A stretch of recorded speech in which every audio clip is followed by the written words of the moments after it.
చాలా చక్కటి వివరణ ఇస్తున్నారు గురువుగారు. నిజంగా చాలా హర్షించదగ్గ విషయం. ఇంత సవివరంగా వివరిస్తూ ఉన్నారు. అయితే ఇందులో ఈ ఉపనిషత్తుకు సంబంధించి ప్రపంచంలో ఏంటి, ప్రపంచం ఏం కోరుకుంటుంది, ఏంటి అనేది చాలా చక్కగా చెప్పారు. అయితే మోక్షం కావాలంటే ఈ ఉపనిషత్తు ఏమని చెప్తుంది? అసలు మోక్షం అంటే ఏమిటి? ఆహ్, అనేది వివరిస్తూ మోక్షం కావాలంటే ఏం చేయాలి? ఈ ఉపనిషత్తులో ఏం చెప్తున్నారు? దానికి సంబంధించి చెప్పండి. మనం శ్వేతాశ్వతరోపనిషత్తు గురించి తెలుసుకుంటున్నాం అనేక అంశాలు.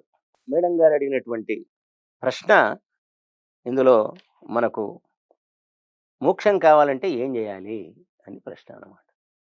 ఎందుకంటే సంసారం అనే వృక్షానికి ఫలం ఏమిటి అట? మోక్షమేనట.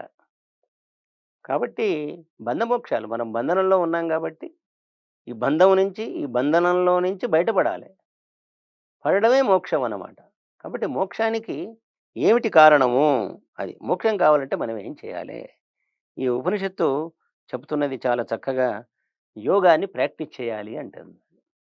యోగశ్చిత్తవృత్తి నిరోధః అని మనకు పతంజలి చెప్తాడు. అంటే యోగము చేతనే మనం మోక్షాన్ని పొందగలము అని.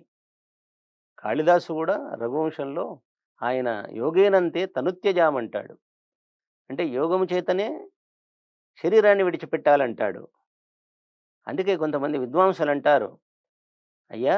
మీరు యోగము చేత, యోగము ద్వారా మీరు శరీరాన్ని విడిచిపెట్టండి. కానీ రోగం ద్వారా విడిచిపెట్టకూడదు" అంటాడు. కాబట్టి మనము యోగాభ్యాసం చేయవలసిన అవసరం ఉన్నది. ఈ యోగం అష్టాంగ యోగం ముఖ్యంగా. దీనికి 8 అంగాలున్నాయి.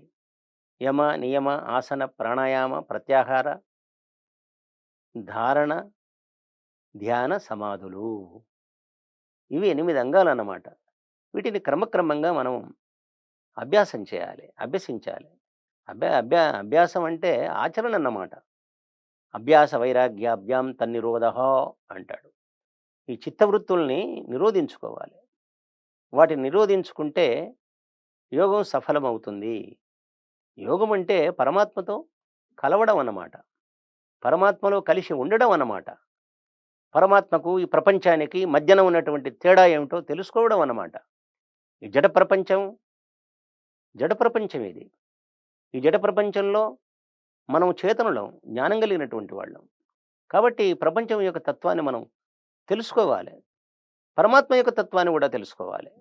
అప్పుడు ఈ ప్రపంచం వల్ల కలిగే దుఃఖాల నుంచి 3 దుఃఖాల నుంచి విడివడాలి. అవే మనకు ఆధ్యాత్మికం, ఆది భౌతికం, ఆది దైవికం అని 3 పేర్లతో దుఃఖాలు పిలువబడుతూ ఉన్నాయి. ఈ దుఃఖాల నుంచి బయటపడడమే ముక్తి అన్నమాట. త్రివిధ దుఃఖాత్యంత నివృత్తి అత్యంత పురుషార్థః అని మనకు దర్శన గ్రంథాలు చెప్తూ ఉన్నాయి. ఈ 3 దుఃఖాల నుంచి పూర్తిగా వైదొలగడమే ముక్తి అంటున్నాడు. అయితే ఈ 3 దుఃఖాల నుంచి వైదొలగడానికి ఏ ఏ దేన్ని మనం ఆశ్రయించాలే? దేన్ని మనం అనుష్ఠించాలంటే యోగాన్ని అనుష్ఠించాలే అని మనకి ఉపనిషత్తు చెప్తూ ఉంది. ఇందులో మనకు 5 మంత్రాలు యజుర్వేదం నుంచి మనకు ఇందులో గ్రహింపబడినవి చాలా ఆశ్చర్యం అనిపిస్తది.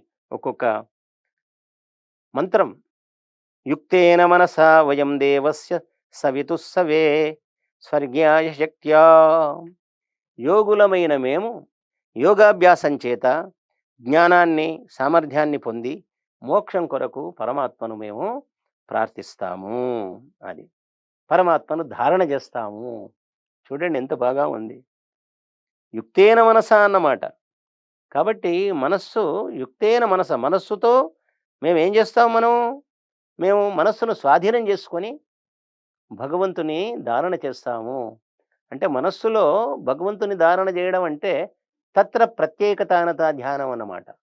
అంటే మన మనస్సును ఒక చోట మన శరీరంలో నిలిపి, ఆ మనస్సులో పరమాత్మను మనం ధ్యానం ప్రార్థించడం, లేకపోతే భగవంతుని నామస్మరణ చేయడం అన్నమాట.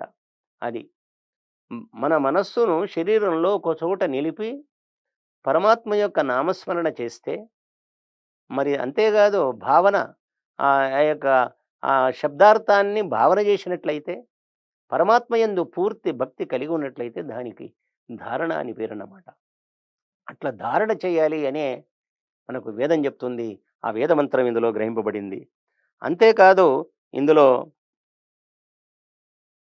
యుక్త్యాయ సవిత దేవాను సర్వతోధి యాదివం యోగం ద్వారా పదార్థ విజ్ఞానాన్ని పొందమని చెప్తుంది.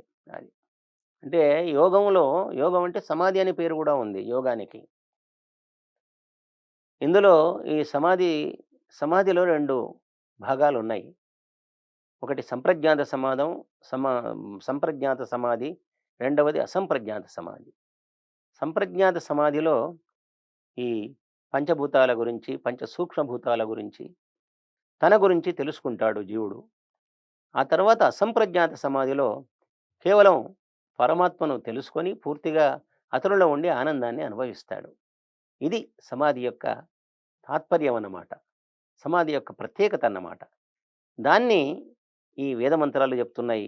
ఈ 5 వేద మంత్రాలను యజుర్వేదం నుంచి మనకు చక్కగా ఈ ఉపనిషత్తు గ్రహించి చెప్పడం అనేది నిజంగా ఆశ్చర్యమే కాదు. ఒక విధంగా యోగ సాధకులకు ఓ ఉపనిషత్తు కూడా. ఎందుకంటే పతంజలి యోగ దర్శనాన్ని ప్రత్యేకంగా రచించాడు.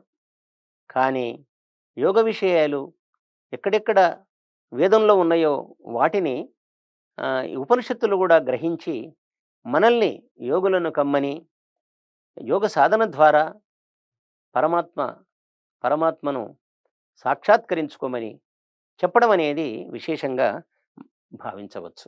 నమస్కారం.